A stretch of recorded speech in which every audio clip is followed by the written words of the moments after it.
अस्सलामुअलैकुम बच्चों, स्वागत है आप लोग का इस YouTube चैनल में। तो आज हम पढ़ेंगे कक्षा 8वीं हिंदी का पाठ जिसका नाम है गाना बजाना, जिसको लिखा है राम वृक्ष बेनीपुरी जी ने। आप देखते हैं उनका परिचय क्या है। 1899 मुजफ्फरपुर बिहार में उनका जन्म हुआ है। मृत्यु हुई उनकी 1968 जो कि बिहार में। परिचय: राम वृक्ष बेनीपुरी जी बहुमुखी प्रतिभा के स्वामी हैं और यशस्वी रचनाकार निबंधकार के रूप में आप प्रसिद्ध है। बहुमुखी प्रतिभा, इसका अर्थ होता है सर्वगुण संपन्न, जिसमें सारे गुणों का वास हो। जैसे कि उन्होंने कहानियाँ लिखी है, नाटक लिखे हैं, उपन्यास लिखे हैं, निबंध लिखे, सारी चीज़ें। और ये प्रसिद्ध नामचीन प्रसिद्ध निबंधकार भी हैं। अब देखते हैं प्रमुख कृतियाँ उनकी क्या है। अमर ज्योति, तथागत नाटक, माटी गेहूँ और गुलाब निबंध, पतितों के देश में, कैदी की पत्नी उपन्यास, चिता के फूल, जीवन तरु, कहानी संग्रह, पैरों में पंख बांधकर, यात्रा, साहित्य, माटी की मूर्तें, लाल तारा, शब्द चित्र संग्रह, नया आदमी, कविता संग्रह। अब देखते हैं हम गद्य संबंधी क्या है। प्रस्तुत निबंध में लेखक राम वृक्ष बेनीपुरी जी ने कहा है कि विविध देशों के वाद्यों एवं उनके बजाने के ढंग का वर्णन किया है। आपका मानना है कि गाने बजाने का शौक़ सभी देशों के निवासियों में होता है। इसमें इस निबंध में जो राम वृक्ष बेनीपुरी जी ने कहा है कि अलग अलग देशों में अलग अलग लोग होते हैं, निवासी होते हैं, लेकिन हर एक निवासी में गाने बजाने का शौक़ रहता ही है। ये उन्होंने यहाँ कहा है इस पाठ में। तो चलिए बच्चों, बढ़ते हैं हम पाठ की ओर और पाठ के लिए शुरुआत करते हैं। पी पी पू पू, ये है एक वाद्य का साउंड, आवाज़। कोई बच्चा बेतहाशा रो रहा था, बेतहाशा बहुत ज़्यादा रो रहा था। चुप कराने की कितनी भी कोशिश आप कर रहे हैं, वह चुप नहीं होता। बस आप एक पिप्पू ही लेकर उसके नज़दीक बजा दीजिए, वह चुप शायद मुस्कुरा भी पड़े और उसे लेने के लिए ज़िद भी करेगा ही। अब हमें पता है जो बच्चा रो रहा है तो हम उसके सामने कुछ ना कुछ चीज़ें बजाते हैं, जैसे कि ताली बजा देते हैं, हम कोई बर्तन लेके बजा देते हैं। यहाँ पर पिपू ही का जिक्र हुआ है जो है कि बाँसुरी। आप लोगों को पता होगा कि बाँसुरी वो चीज़ें क्या होती हैं। देखिए यहाँ पर है बाँसुरी, तो वो है। अब वो दूसरा देखते हैं हम। बाँसुरी तो हम लोगों ने देख ली। अब बढ़ते हैं दूसरे पैराग्राफ की ओर। देखिए क्या है। बाजे में यह करामात, करामात मतलब होता है जादू, कि लोगों का तो कहना है कि जिस समय मनुष्य जाति अपने बचपन में रही होगी, विद्या बुद्धि का आज जैसा विकास हुआ होगा, उस समय भी उसने गाने बजाने का शौक़ ज़रूर हुआ होगा। जैसे पहले लोग उतने शार्प नहीं थे, होशियार नहीं थे, लेकिन अभी तो बहुत ज़्यादा होशियार है। पहले भी थे लेकिन इतने नहीं थे जितना आज है। आज मनुष्य चाँद पर जा पहुँचा है ना बच्चों। तो देखिए आप लोग में इतनी यहाँ पर बताया गया बाजी में बहुत जादू है, करामात है। पहले मनुष्य जाति जो बचपन में रही होगी, हम जो मनुष्य है जो बचपन में रहे होंगे, उतना बुद्धि का विकास नहीं हुआ होगा। विद्या का अर्थ होता है इल्म, बुद्धि का अर्थ क्या होता है बताइए बच्चों। बुद्धि का अर्थ होता है हमें दिमाग जो है दिया है अल्लाह ताला ने, उसका विकास, उसका तरक्की नहीं हुई होगी, यहाँ कहा गया है। लेकिन गाने बजाने का शौक़ तो हर किसी को होगा। गाने के ज़रिए हम अपने दिलों के उच्छ्वास को प्रकट करते हैं। उच्छ्वास का अर्थ होता है इच्छाओं को, अपने आरजुओं को प्रकट करते हैं। इसका अर्थ होता है जाहिर करते हैं। बाजा उस गाने को भड़कदार और दिलचस्प बना देता है। आज संसार के पिछड़े से पिछड़े देश में जाइए, आप वहाँ गाना बजाना ज़रूर पाएंगे।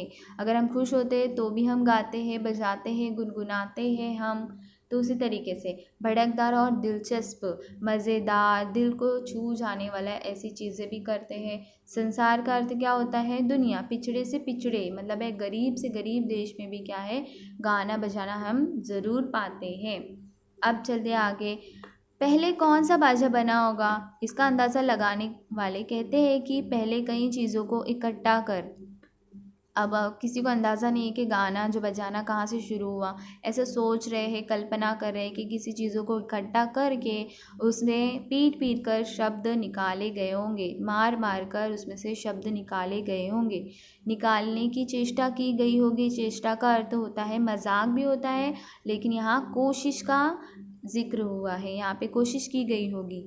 मरे हुए पशुओं के चमड़े को पोपले कद्दू पर मढ़कर, ढोल का नरकट की गांठों को छेद कर उसमें पिपुई बना ली गई होगी। यहाँ पर पशु का अर्थ होता है जानवर। चमड़े के पोपला, पोपला किसे कहा जाता है बच्चों? जो अंदर, किसके? कद्दू के अंदर जो खोखला हिस्सा होता है उसे कहा जाता है पोपले।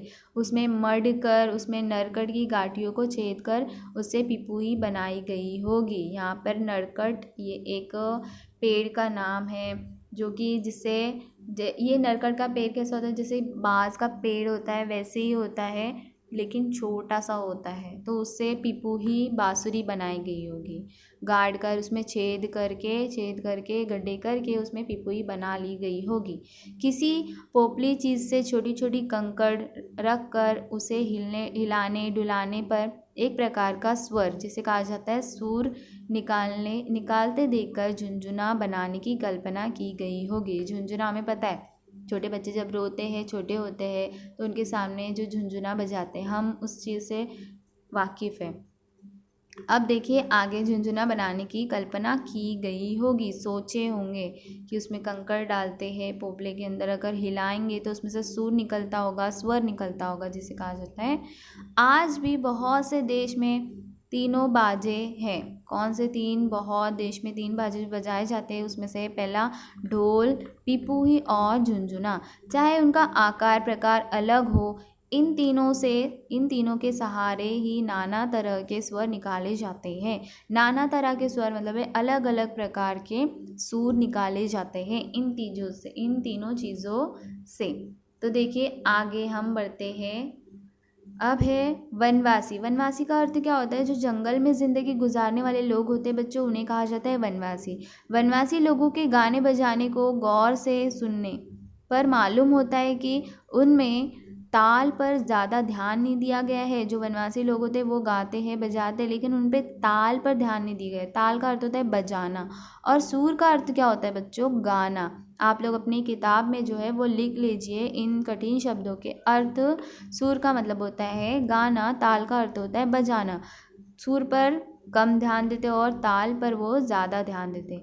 अमेरिका में रेड इंडियनों को देखिए, या अफ्रीका में हबशी लोगों को गाने बजाने में ताल ही तो प्रमुखता उनके यहाँ है। प्रमुखता है बहुत ज़्यादा अहम जो दी जाती है वो ताल पे ही दी जाती है। रेड इंडियनों का टमटम और हबशी लोगों का ढोल ताल ही देता है। हबशी लोग तो ढोल बजाने में इतने उस्ताद है कि उन्होंने ढोल की एक भाषा ईजाद कर लिया है। वो इतने माहिर हो गए हैं, उस्ताद हो गए हैं, माहिर हो गए कि उन्होंने क्या है, ढोल की, जैसे हिंदी मराठी उर्दू लैंग्वेज होती है, वैसे ही उन्होंने एक ढोल की भाषा उन्होंने ईजाद की है, बनाई है उन्होंने। एक जगह कोई ढोल बजा रहा है, दूसरी मीलों की दूरी पर बैठ उस ढोल को सुनकर समझ लेता है कि वह क्या कह रहा है। देखिए जैसे हम एक दूसरे से बातचीत करते तो भाषा की तरफ से, भाषा को लेकर भाषा की मदद से हम बात करते, लेकिन यहाँ पे ढोल की मदद से बात कर रहे, कितनी बड़ी बात है। तो देखिए बच्चों आज इतना ही पढ़ते हैं। अब हम दूसरे वीडियो में मैं आगे का आप लोगों को पढ़ाऊँगी। तो दूसरा वीडियो देखिए, भाग 2।